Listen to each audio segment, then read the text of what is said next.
Okay, so I'm gonna go for my next one. I'm gonna whip out this guy. This is the first in my top where we've already seen this director. Okay. It's Castaway. Oh my God, you picked Castaway? I think that Castaway is one of the best movies of all time. Robert Zemeckis. I think that you're shocked by this. You go on. I think that Castaway it's another kind of obvious movie. Tom Hanks' performance is it's incredible. I mean, yeah, they shut down production to cause the change. I mean, it's very well done. It's insanely well done. I think that it's pretty difficult to have a movie that is mostly about one guy and nothing else is going on, and they managed to do it great. But I think that really what sells it for me is there are two sequences in particular. One is when the plane is crashing. Yes. That scene is so real and frightening. It's the best plane crash on film. It's gotta be. It just actually gives me chills. I'm sure that gave a whole generation the fear of flying. Yeah, I don't blame in fear of water. Fear of water, yeah. And that's what really gets me is when the water's starting to come up. It is so intense. Yeah. And the second scene that really sells this for me is when he is back home. And his wife has found another man. Life has gone on without him. And he goes to see his wife after a few weeks or whatever in the middle of the night. Right. And she runs out to his car in the rain to give it all up and be with him. And he says, "No, you can't do this. You made these choices. Have a little kid." Yeah.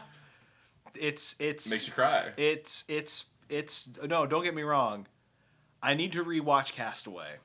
Yes, you do. I will tell you, probably the reason why Castaway didn't hit me the same as it hit you is,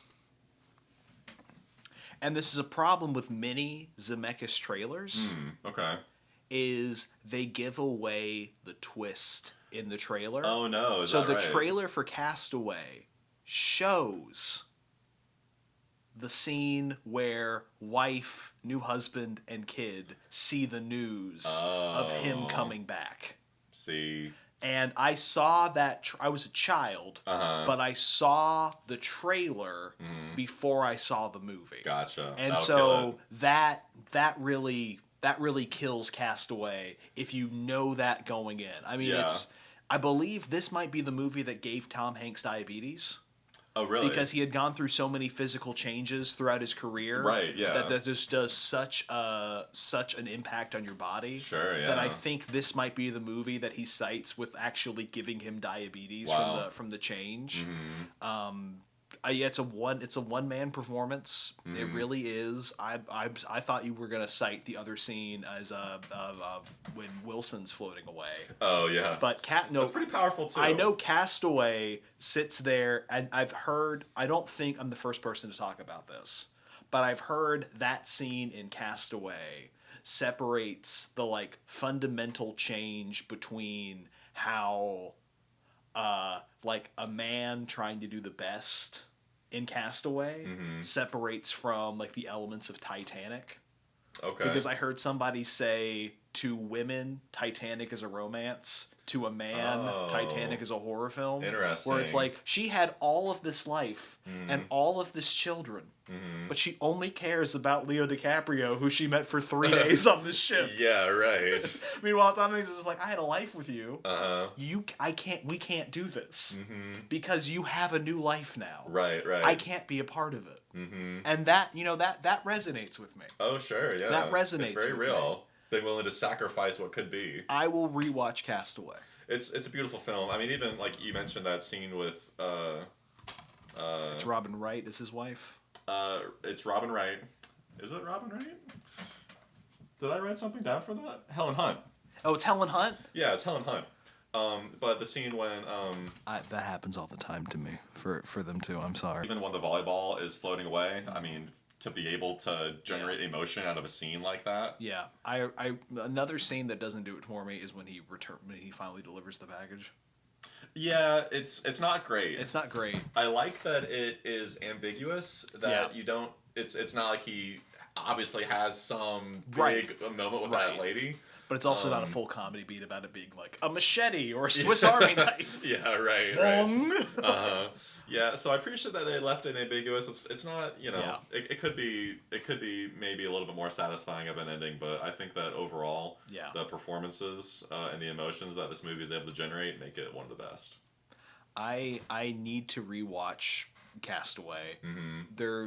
But it's one of those things where like I love Robert Zemeckis as a director because again of movies like Back to the Future and how well he was able to handle Who Framed Roger Rabbit. Oh, sure. And a lot of things like that. Even though he's not made a great movie in 20 plus years. Yeah. He's one of those directors that's still, whenever he makes a movie, I'm very interested, even if I don't end up seeing it immediately. Like his newest film, which was slices of life in one space and time throughout decades. Okay. Now, it does end up focusing on one family for a majority of the film, but we see what happened before, which is how I think the movie shot itself in the foot, where it talks about, like, the movie's called Here, and then you start in the trailer, you see, like, prehistoric times, and that's literally the first 30 seconds of the movie is them, like, cascading through the, like, Paleolithic era. And I'm like, no, you can't tell normal people that's going to happen. They're like, I don't care. Yeah, right, it's like where you tell me there's basically a stage play where the camera's in one corner and people come and leave and scenes start and end with people not on or off screen.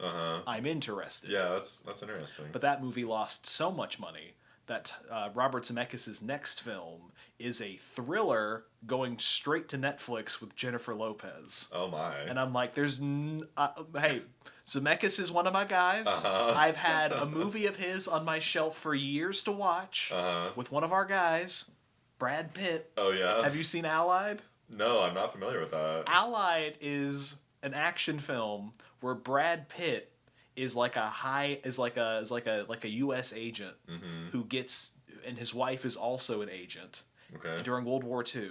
Oh. And he gets turned evidence by the U.S. government that his wife may be a double agent. Oh, okay. And that's the premise, and it's called Allied.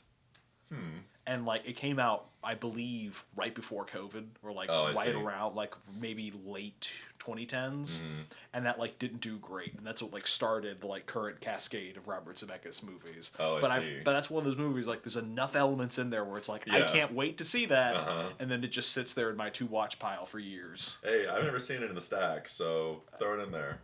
Moving on to your whatever number. My next one. You want to talk about a near perfect film?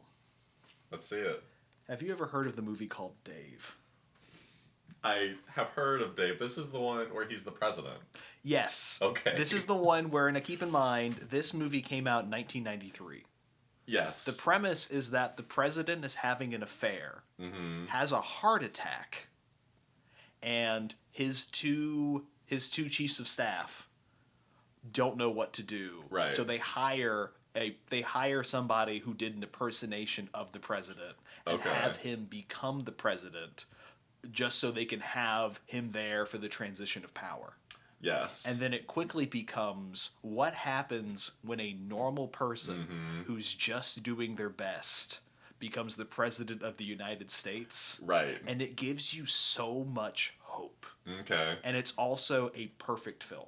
Oh, wow. Where, like, there's no throwaway lines. Where it's like, if they reference something, it comes back. And it's one of those things where it's like, if I've got to pick one movie by this director, it's this one. Okay. It's Ivan Reitman. Which means I'm letting Ghostbusters fall off a cliff. Oh, okay. For Dave. For Dave. Okay. Because Dave is legitimately, Sigourney Weaver is amazing in this. Kevin Kline is excellent in this. Ben Kingsley, I was going to say the Mandarin. Like, Ben Kingsley is excellent in this. Okay. It's such a great movie that's literally like, it's if you want to feel like hopeful about politics, Dave is a movie that will give you false hope, where it's just like if somebody just does their best, Yeah, right. things can happen. So is this a comedy? It is a comedy. Okay, but it's got some like real. It's got some drama. themes? It's got some drama elements. Okay, but it's not gotcha. a flat out dramedy. Right. It'll just be like, they need money to have this pass, and they're like, we don't have the money. So he calls his friend a CPA. And he just comes over like his friend, the CPA, played by the excellent Charles Grodin, just basically just like, you'd have to do this, and he's like, well, I'll just do that, and he's like, okay, and then like the next scene is him like at the like chief of staff meeting, and they're like, the next order of business is we're doing this. Like, but that costs $610 million. And he like goes through step by step how they get the money. And it starts, and then we do like the camera swirl, and then we cut to the end of the montage, and he's like, and that, ladies and gentlemen, is $600 and whatever million. And everybody at the table is jazzed because they figured out how to do it. Yeah, right. And it's like, it's such an uplifting film. Okay. About politics. Yeah. Which doesn't happen, right? Because it's not an uplifting space. No, it's not. That is pretty interesting. It's got so many people right before their time. Okay. Like Ving Rhames is in this movie for like maybe 3 minutes. That's interesting. But he is so good in this movie. Okay. And it's one of those, if you want a movie that might get put somewhere in your like 100 movies I will save from a fire. Out of 100? By making you cry. Oh, okay. This movie will make you cry. Oh, really? This movie will make you cry. Okay, I'm you want into to talk? that. You want to talk about a full 360 ending? Okay. This movie will make you cry. It's not the first time I've heard of that movie, so there must be something to it. So I guess my next one is going to be a movie that neither of us own. And you want to know why that is? Okay. Because this movie came out in 2022. Okay, I was about to say like this movie is exclusively streaming on Apple Plus. On Apple Plus, buy it today. No, it's Everything Everywhere All at Once. Really? I think that is one of the best movies ever. Sell me on it. So it is high concept, but it starts from a very small, real, grounded story that you can relate to. Michelle Yeoh is the lead, and she is, as far as I know, she's out of nowhere to be incredible. But it starts as a very small, grounded story about people that you can sympathize with. Yes. And once Ki Hoi Kwan shows up, as this, so he starts as this kind of lame, wimply man, and then all of a sudden, Michelle Yeoh's character sees a different side of him. Right. Do you know the story of this movie? I know it's a multiverse movie. Right. And it came out right around the same time as Multiverse of Madness. And I know it got Jamie Lee Curtis her Oscar. Oh, did she win an Oscar for this? She won Best Supporting. Because, she's not a main role in it. No, but I know it's also one of those, like, where we don't know the next time you're going to be brought to the table kind of Oscars. Where it's gotcha. like, I think people don't think she was the most deserving. Oh, but really? It's also one of those where it's just like, the Oscars are notorious for being like, we should have given you one for X, Y, or Z. Okay. You're here now. We don't know if you're ever going to be here again. Okay, that's kind of interesting. I never knew about that dynamic. It's a common trope for Oscar voters where it's just like, well, I like them and they've not gotten one. Oh. And that's how they end up winning that year. Whereas all the other people are just like, that's the best I've ever done. Right, You're gonna give it to them? Uh-huh. But she got an Oscar for Everything Everywhere when it really was for A Fish Called Wanda. She deserved, yes. When you have no idea how mad I am that A Fish Called Wanda is like out of print on Blu-ray. Oh, sure. Because A Fish Called Wanda should be in my pile. I know you love that movie. I love that movie. We've never talked about it, but I just know that you love it. A Fish Called Wanda is the best thing John Cleese has ever done. Kevin Kline, from Dave. Kevin Kline was nominated for Best Supporting Actor in A Fish Called Wanda. Yeah. I guess he's got that great scene. Course. Yeah, he's got so many great scenes, but that scene where he's like, because remember he has to fake being gay to like throw off the fact that they're not siblings. Him and Jamie Lee Curtis, and so it's just like I just love that scene where he's just like, stay away from him. He's mine! He's like yelling it down a busy street. And I remember telling my wife, just like, John Cleese wrote this movie. And there's the scene where, like, John Cleese is making out with, like, Jamie Lee Curtis, like, 40 years his junior. And my wife's just like, oh, so he wrote this movie. Yeah, right, He wrote this movie to make out with Jamie Lee Curtis and the hottest she's ever been. Yeah, it's true. Of course, he also wrote the scene for himself where he's dancing around naked, singing in Russian. But Everything Everywhere is, it starts as this very humble story, and then things get kind of crazy, and it just goes from there. But it also manages to stay, while having all this insane, colorful, surreal, bizarre, almost comic moments. Not almost, there are comic moments in it. Yeah. It gets completely off the wall. It pulls in, like, various forms of media, different filmmaking techniques and such. And then it blows itself up to this huge proportion. Yeah. And then at the end, it brings it all back down to a very real, humble story. It's about family. Stop. It's about family. Now I gotta get that clip. Yep, gotta get that in there. It's about family, and that's what's so powerful about it. It brings it back to a very real story again. That's very emotional, very dramatic. It'll make you cry. And it's amazing that it manages to get so broad in scope. It almost flies off the rails. It's one of those kind of stories that it gets crazier and crazier, and you're not really sure how it can hold it together. I told myself I wouldn't see that until I saw their first film, which I still need to see. And what was that? Swiss Army Man. Oh, that's right. Yes. And, have you seen Swiss Army Man? No, I haven't seen Swiss Army Man, but I've seen a couple of their music videos. Yes, we've all seen, even if you've not seen, we've all seen Turn Down for What. Yeah, right. And a Foster the People music video, I think. But yeah, Swiss Army Man. I haven't seen that, but I know about it. It's one of those movies where, like, I keep desperately hoping to show up at McKay's. Oh yeah. Because, like, it's one of those movies that's in enough demand to be out of my price range at Amazon, where it's like, I can't spend $10 on Swiss Army Man. No. Because I might be one of those people who, like, walked out of the festival screening. Yeah, like, yeah. What is this? Uh-huh. And I need to see the Daniel Radcliffe farting corpse movie before I see the movie that got them Oscar praise. That's kind of the interesting thing, is that Swiss Army Man was kind of like, hey, check this out, Right. kind of goofy. But Everything Everywhere, it has some of those elements in it Yeah. that are goofy. I mean, there's like the famous like sausage fingers. Yes, I've scene, seen that clip. which is just completely goofy Yeah. and dumb. But somehow they managed to take that goofy, dumb thing and reel it in. I mean, even just thinking about that movie, there are several scenes, because it being a multiverse movie. Yeah.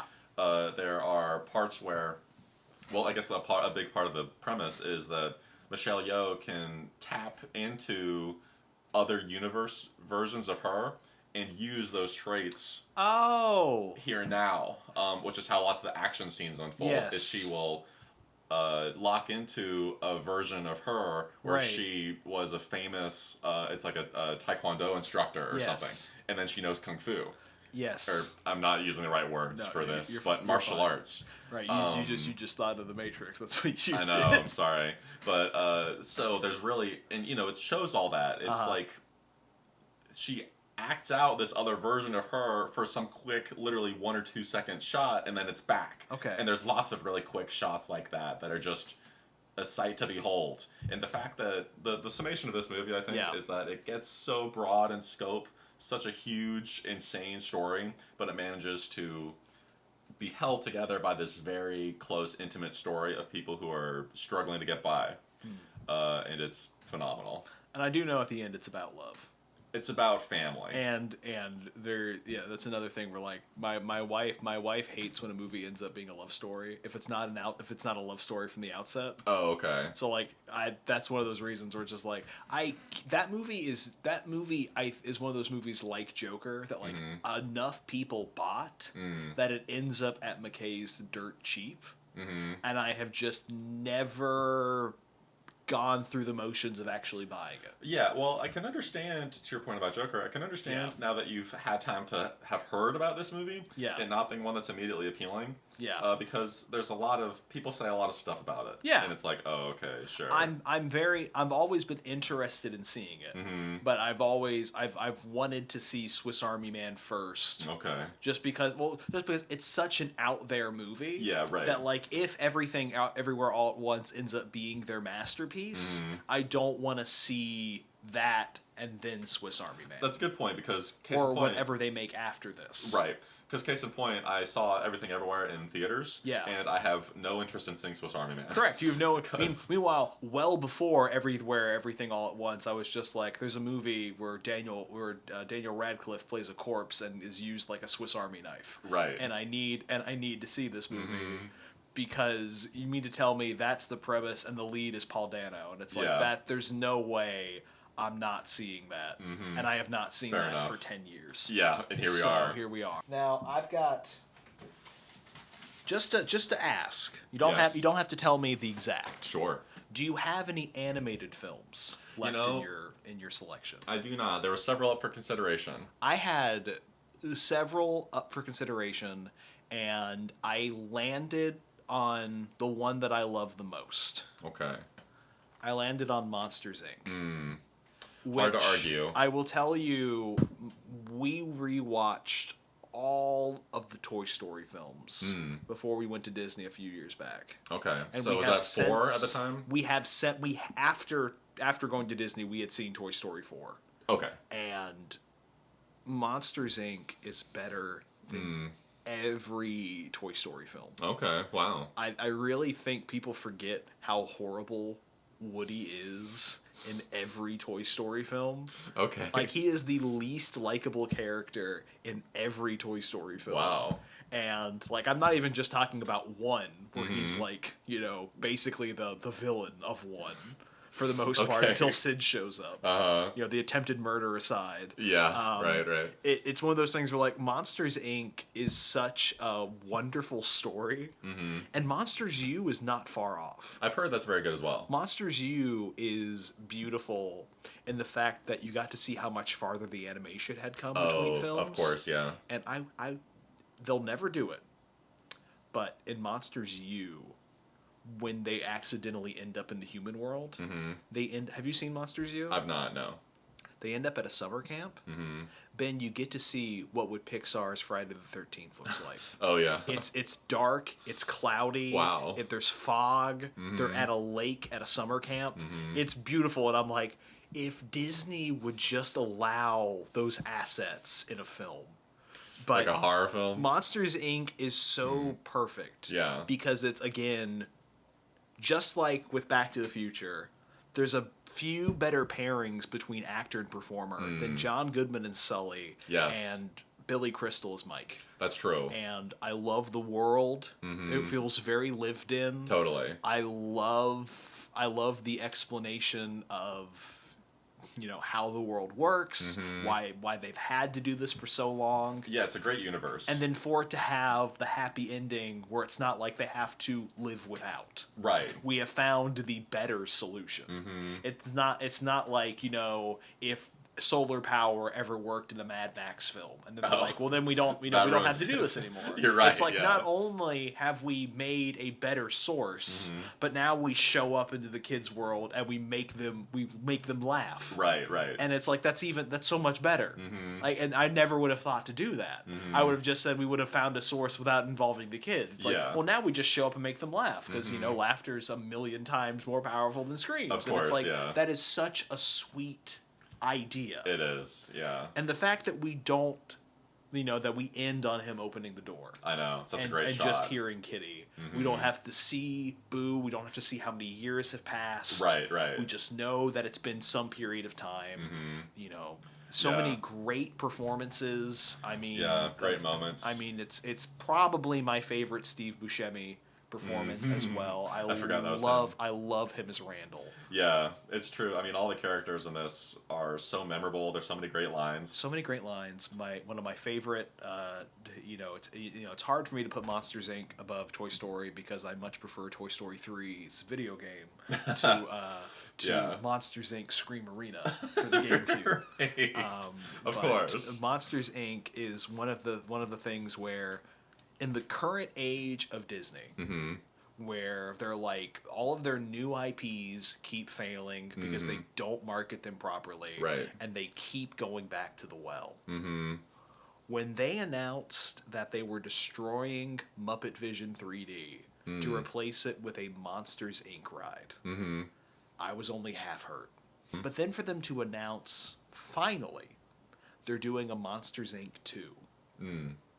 Okay. I think in a world with 5 Toy Story films, 6 if you count Lightyear, Yeah, true. I have been wondering for years, what would they do if they made a sequel? And they didn't even know. They made a prequel. Right. Because they chickened out and didn't know where to go from there. So the fact that they are now making a sequel, I am hopeful. And I'm hoping it's better than Incredibles 2. Incredibles or 2 Toy was Story rough. 4. Yeah. But again, they got me. When they Yeah. announced they're making Monsters Inc. 2, I'm like, I hate that I have to know.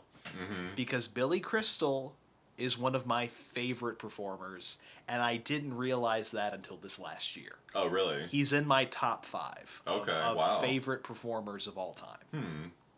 What else is he in besides this and his cameo in Princess Bride? We'll come back to that. Okay, yes we will. We'll come back to that. But yeah, I mean, this is a movie. I mean, I haven't seen most Pixar movies Right. since I was small, which is not really fair because they're all. I mean, so many of them are so classic. I mean, like we're Right. talking about this. I haven't seen it in at least 15 years. Yeah. Maybe not since I saw it on tape, like at home. But I just know it's so good. So I do want to revisit it at some point. And I'm excited that they're coming up with a sequel. It goes back to those core, like, what is a Pixar movie?